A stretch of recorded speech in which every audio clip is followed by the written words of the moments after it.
Hey, Masters of Speed, it's a Terra Master, and welcome to Return. The Return. Couldn't make it for the podcast, but is here for the tier list. It is the one, the only Cursive. Welcome back. Thank you very much, man. It's so good to be back. I'm pumped to do some speed duel stuff. New ban list, old format.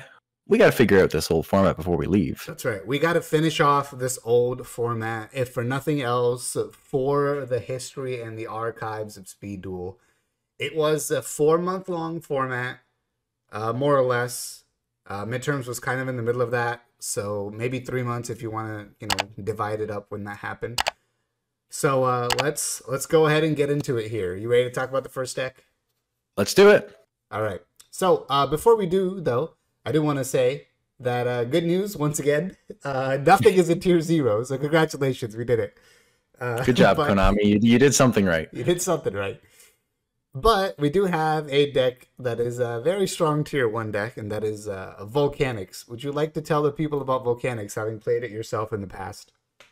Yeah, so Volcanics has always been a deck that has always ended up falling into the archetype that no one likes, which is burn, stall, garbage. And it is no different in this format. It's just that it's the best deck of this format. Yeah.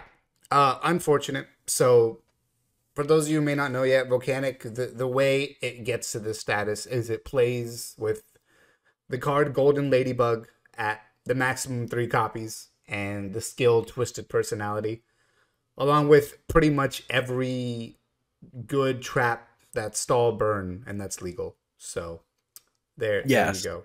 Twisted Personality, absolutely nutty skill. Volcanic is the only archetype that can really take advantage of it now. And Golden Ladybug lets them not just take advantage of it, but abuse it. So yeah. Yeah, there are games where aggressive decks have done over 10,000 damage and still lost. I know of these instances. So have watched these instances multiple times.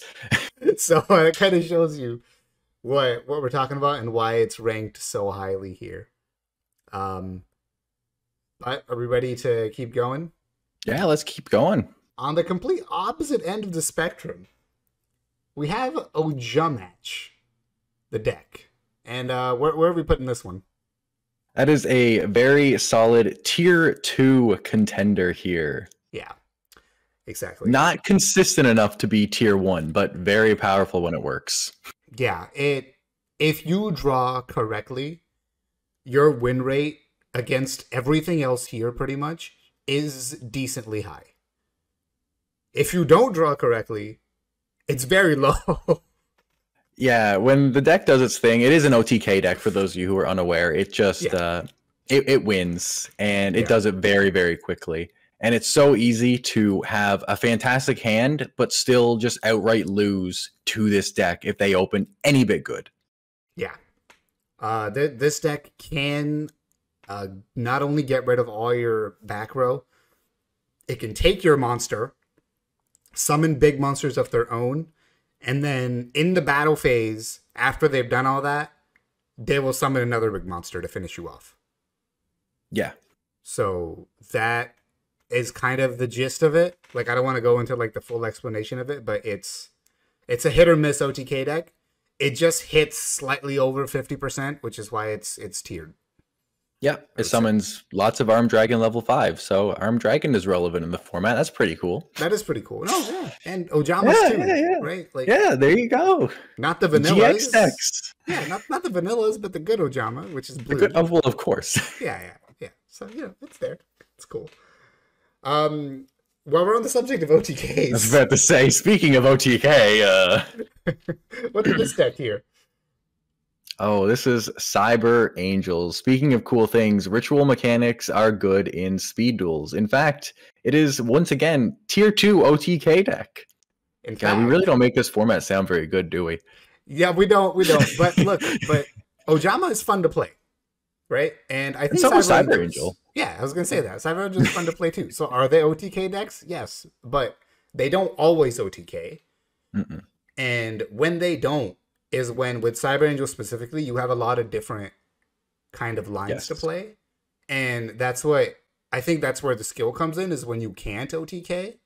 How are you going to either win the game slowly or prepare for your OTK and survive? And that's something that's like been very consistent with Cyber Angels, is that there can be turns, a lot of turns leading up of like prepping for your OTK and when is the right time to OTK. Yeah. So it's still fun to play both these OTK decks because of that fact. And both of them, especially Cyber Angels, there's different lines you can take with the deck.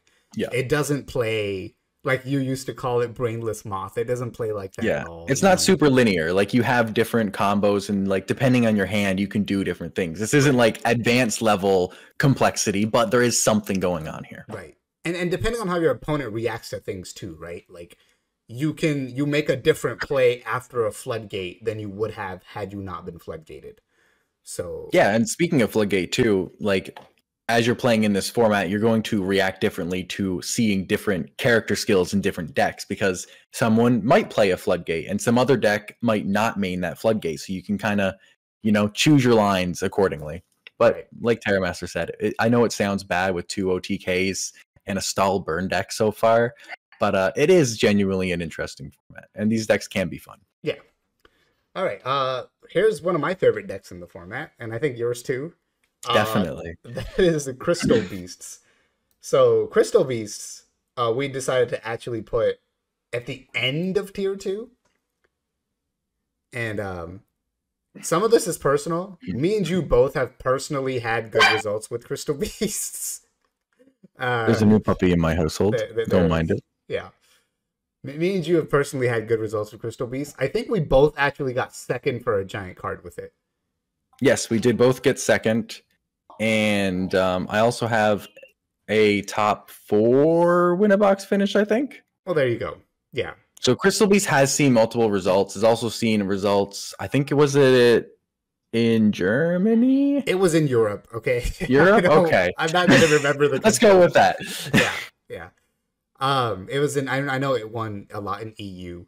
So yeah, Crystal Beast has shown, I think, a good conversion rate. Definitely. The representation is not very high, but when someone does play it, you do pretty well. So yeah, for sure. It's definitely the first different archetype style of deck we have here, and I'd say it's definitely one of the more complex decks to pilot for the format. Right, and it's got a very powerful trap in Crystal Conclave, which can recycle your monsters, right, if they're destroyed by battle or card effect. I think it includes card effect, right? And on top of that, it also bounces things to hand to give you tempo, or if for some reason your opponent's on fusions, that's even better. It counters Cyber Angels with Conclave, which is I was going to say, Rituals is also a relevant thing to bounce back to hand. Yes, exactly. Because they only have 3 ritual spells in their entire deck, right? So the more you bounce them back to hand, the harder it becomes for them to go ahead and summon it again. And then they have Raigeki, Crystal Raigeki, which is one of the only pieces of spot removal in Speed Duels. Target any card on the field and destroy it. Pretty good for hitting stall specifically. Definitely pretty good. Konami thought so too. Yeah. Yeah, exactly. If you don't know about the new band list, check out the podcast. But yeah, Konami clearly thought so too. So yeah, Crystal Beast is very powerful. And then the fact that people discovered the right skill to play for it, right? Yeah, looking into the future, got to play 3 turns ahead at all times. And I can tell you, because you know your next 3 cards, some matches can feel great and you can feel really bad when you pick the wrong card to be on top. Yeah, if your opponent does something unexpected, which makes you go, oh no, I should have put this other card on top instead. That's a pretty bad feeling. But for sure. All right, I think that's enough about that. Let's keep going. Rat Box. Yeah, this is oldie but goldie. This used to be very high up there. How high is it now? It's about at that bottom slot right there in the green. Yeah. Rat has really fallen off. And the reason for that is what Rat did, Volcanics does better. And what Rat didn't do, gets countered by other stuff like Crystal Beast now. Like what Rat still can do gets countered by Crystal Beast and these OTK decks and decks we haven't talked about. Yeah, no, exactly. And yeah, basically most of the meta has a decently easy time like stopping what Rat does in a lot of the float effects and the like. And we just have decks higher up that do the same thing but better. So it exists, but it's definitely not the best. Can you still get results with it? Sure, that's why it's in Rogue. But don't necessarily expect results. Right. It's not as high of a chance of getting a good result as it used to be. Definitely not. Now we have our first new deck from the midterm box. This is Roids. I am very surprised that this could end up being the strongest deck from the box. Because historically, like, Roids, just the ones that Cyrus played, have done, like, nothing in Yu-Gi-Oh! So I didn't think that would be a thing, but we're actually going to tier it. We're going to drop it in tier 3. Because, as you know, our tier lists are based on mostly two things: results and representation. Mm-hmm. And quite a few people have actually been on Roids. And yeah, it hasn't been that they've all lost either. No, it definitely hasn't. And something too that I want to mention is like some people could argue that Roids is a rogue deck. But if you compare like Terramaster said, the results that Roids has seen compared to the other rogue decks, it's very clearly above. Yeah. And to me, that's what tier 3 is for. It's for like, you were better than the rogue decks, but you're not quite enough to be tier 2. Yeah, because it's like if the rogue decks didn't exist, you're rogue. Right. Yeah, that's a good way to put it. Yeah. And tier 2 is something that are the decks that can really push the tier 1 decks to the limit, right? And give you like less than a 50% chance of beating those tier 1 decks, but still a decent chance. Right? So it's not quite there, but it's not rogue at this point either. It's just you can't ignore the results it's gotten. Yeah, it's definitely something that you can expect to possibly see during a tournament run. Right. Yeah, you'll probably run into it if you play enough tournaments. And there's two different builds of it that have topped at different times too. There's the one pictured here, which is the one using the city skill. Which actually I think won a main event or giant card. I can't remember which one. Okay. And then there's the Roids Are Alright build, which topped a Winnabox.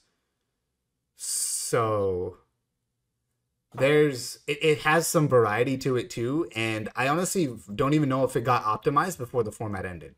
Because I definitely do not think the deck got optimized prior to the format ending. I think it had a lot of room for growth. Nice. Which is the third Cyrus skill. Cyrus got 4 skills. What a monster. I know. Absolutely absurd. Yeah. Fan favorite, apparently. The most irrelevant character in GX gets 4 skills. All right. I don't want to go off on another rant about product design. Okay. Let's go on here.